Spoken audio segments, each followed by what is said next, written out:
Hey, what's happening, everybody? It's Silver Fox here. Welcome to Silver Fox Den. I just thought I would do a video on why I've been trying to figure out for a while why there isn't as much decrease in the residential housing sector, and why it doesn't seem like there's much for foreclosures or bank-owned properties that are being sold for pennies on the dollar. And it wasn't until a day ago did I kind of come across some news that I feel is kind of pertinent and makes sense. So, over the past couple of years, interest rates have been very, very low, 2%, 3%. And so that created a spur where people thought they couldn't afford housing anymore and that this was the last ditch chance. And so what they did was, with interest rates being so cheap, they could afford more and they bought bigger houses, they bought more houses, investment properties, Airbnbs, rentals, you name it, somebody thought about doing it. And so people had all this free money that wasn't really free, and it created a bidding war across the United States to where people were paying and borrowing more than what the actual house was worth. And the banks aren't going to say no. They're just going to be like, okay, well, more money for us, and we'll pay it out. And since more houses, there was a lot of people throughout the nation that were paying more. Any sort of valuation on housing price was deemed. Sorry, I still have a cold. Was deemed that that house was worth that much money, and the loan was given to him.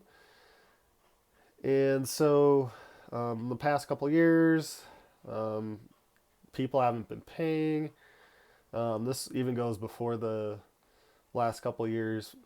There's obviously people not paying mortgages even 2019. And so what's happening is, if the banks do get a foreclosure, they lose money due to the process of, how the owner handled that property, what the condition is. If you're paying your mortgage and you know you're going to be evicted eventually, you're probably not going to care too much about your house, in my opinion. And so not only does the process of selling the house, the bank has to pay the listing fees and, all the paperwork fees, that kind of thing associated with selling a house. And, that's generally about $30,000 for a normal house, I guess, more or less. But there's that, and they want to get rid of it quickly, so it's less than market value. Like I said, the houses aren't well kept, and so that doesn't really provide a necessity for the banks to foreclose these houses, because as we see now, there's a lot of houses sitting on the market. Nobody's buying. If they are buying, there's some houses in the neighborhood here, and ironically enough, there's one that we looked at last year around this time, and I think it was listed for like 375, maybe 360, something around there. And the people paid, they overpaid. They're from Oregon. I think they paid like 419, 430 on it, and it's got this big extended garage and this kind of like Goonies looking like little upper section, this big triangle garage. And I don't know, it seemed kind of rickety to us, so we didn't even put an offer on it. But this house is being sold for what they paid last year, if not more, if I can remember.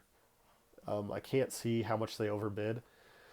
But there's things like that going on, and they're just not going to get that much money. Neither are these sellers in our neighborhood who are flipping it less than a year later. Neither is the bank who, you know, they evaluated the house 450 and interest rates and people not buying, it's worth 400. And if they keep doing that for all these houses, they'll never make their money back. They're going to lose money.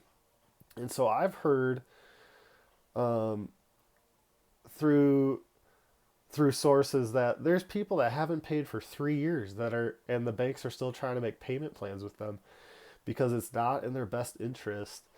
Ironically enough, it's not in the bank's interest to foreclose on that property because they'll never make the money back, which is so ironic because you think that if they did it last year, they have been making money, money, money, money, money. But I guess they weren't that quick. So the banks knew something we didn't. Um, but just for everybody out there who's still house hunting, doesn't understand what's happening, there's people that haven't paid in 3 years, and the banks are still trying to work with them so they don't lose money. How long is this going to last? I don't know. But we've seen in the last week or so when I first started this YouTube channel. That's the reason why I did that video that day, is because I thought it was really big news and I didn't want to miss out on starting my channel later and knowing that that was taking place and people just didn't know about it. So that's kind of what inspired me to start. I was kind of dragging my feet a little bit. But yeah, just know that that's kind of the situation of things right now. People aren't paying. They're doing payment plans, hoping that these people will pay. And you got to think maybe it's the last ditch effort, because if they can at least make some money off of them, it's better than them not making any money at all. The banks, and maybe eventually some people will be able to like get a good job, and they will try to pay that money off on their house, and it's probably worth it to the bank. So just something ironic. I don't think it's going to last forever, obviously, with the banking shenanigans that's going on. But that's kind of what's going on right now. And I got another video for anybody looking for a car that I'm doing right after this. But it's somewhat similar, but it's different too. So take a listen. Just trying to help people out, trying to help people understand. Because that's how I learn is if I have a question, I'm always trying to figure out how it works, and then I can kind of go from there on my opinion and decision. So hopefully that helps somebody out who's looking for a house. Hang in there. It's not gonna be like that forever. Um, but I will say there will probably be higher interest rates and the banks factoring in credit risk for the next couple of years at least. So it's a wash. High APR, low prices, high prices, low PR. You pick. You decide. It's smarter to do the low money, high APR, but you gotta time it right. It could take 20 years. And that'll be another video too. So we'll see you guys. Take care.